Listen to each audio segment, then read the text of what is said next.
अनुपमा ने मारा ईशानी को थप्पड़ और निकाल दिया घर से बाहर और साथ ही सारे चौल वालों से करवा लिया है इलीगल पेपर पे साइन। आप सभी का स्वागत है डायरी स्टेशन पे नए इंटरेस्टिंग अपडेट्स टीवी की दुनिया से, जहां हम देखेंगे कि भाई अनुपमा के शो में भाई अनुपमा कितनी प्रॉब्लम से जूझ रही है। यानी कभी पाखी, कभी राही, कभी माही और अब ईशानी।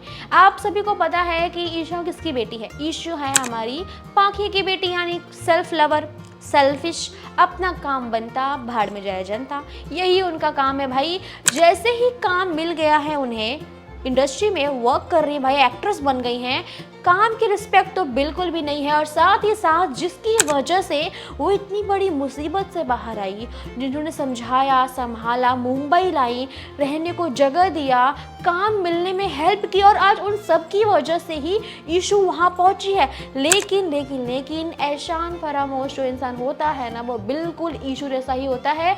फिर से अनुपमा से लड़ना भिड़ना शुरू कर दिया। देर रात पार्टी करके जब वो वापस आती हैं, अनुपमा सवाल करती है सिंपल सा कि लेट क्यों हुआ, नहीं होना चाहिए। ईशानी की जो लैंग्वेज होती है, जो वे ऑफ टॉकिंग है, वो एकदम रूड और डिसरिस्पेक्टफुल होती है। वो अनुपमा से यानी अनु माँ से इतनी गंदे तरीके से बात करती है कि घर में सोए भारती वगैरह सब उठ जाते हैं कि ये क्या बात हो रही है। और वो कहती है कि आप लोग मेरा कुछ नहीं कर सकते हो, आप अपनी मर्जी से काम करो, मैं इस घर में रह भी नहीं सकती, ऐसा है वैसा है। बहुत बदतमीजी करती है, मतलब हद पार। और फिलहाल देखा जाएगा कि अनुपमा ने बहुत सही चीज़ की।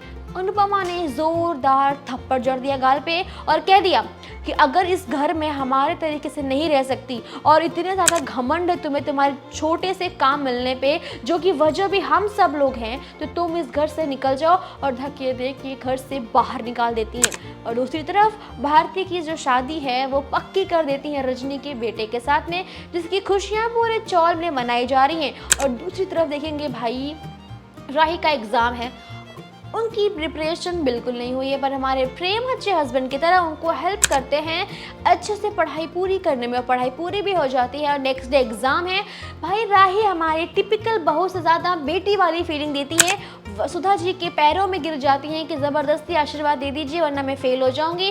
पराग जी से भी आशीर्वाद लेती हैं और सब लोग ऑल द बेस्ट विश करते हैं। लेकिन इसके पहले जो रात की बात बताते हैं, जहाँ पे राही के प्रोफेसर आ जाते हैं, खिड़की के बाहर झांक रहे होते हैं, और वहाँ गौतम जी मौजूद होते हैं और जाके कान भरते हैं कि यार हम समझ सकते हैं आप राही से कितना प्यार करते हो, और यहाँ तक कि राही भी आपसे प्यार करती है। सुना आपने?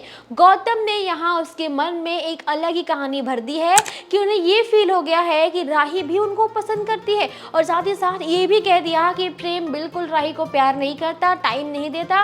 राही बड़ी गुमसुम से अकेली होती है, लेकिन जब आपसे मिलती है तो बड़ी खुश हो जाती है। यानी कुल मिला के ब्रेन वॉश कर दिया या कहो मैनिपुलेट कर दिया, ताकि वो प्रोफेसर और ज़्यादा एक्साइटेड हो, कुछ और एफर्ट्स लेगा, जिससे राही को और प्रॉब्लम फेस करना पड़ सकता है। वेल देखेंगे, फिलहाल यहाँ से कुछ हुआ नहीं है, लेकिन बहुत जल्द होने वाला है।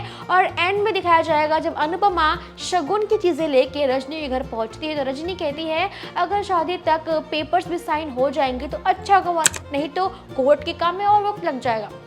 अनुपमा घर जाती हैं और एक एक करके हर किसी की साइन लेना शुरू कर देती हैं। वीडियो कॉल पे रजनी को दिखाती हैं, वहाँ रजनी का रिएक्शन देखने लायक है। रजनी कहती हैं ये साइन होगी तुम्हारे और तुम्हारे चौल वालों की बर्बादी।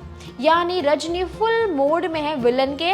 देखते हैं अनुपमा किसी को सेव कर पाएगी या फिर से नई प्रॉब्लम होगी, क्योंकि पूरे चौल वाले डिपेंडेंट है अनुपमा पे, उस पर भरोसा कर रहे हैं। और शादी भी भारती की अनुपमा की वजह से हो रही है। कहीं कुछ चीज़ें खराब तो नहीं हो जाएंगी? जानने के लिए शो को देखते रहिए, हमारे साथ जुड़े रहिए, इंटरेस्टिंग अपडेट्स आप तक पहुंचती रहेंगी।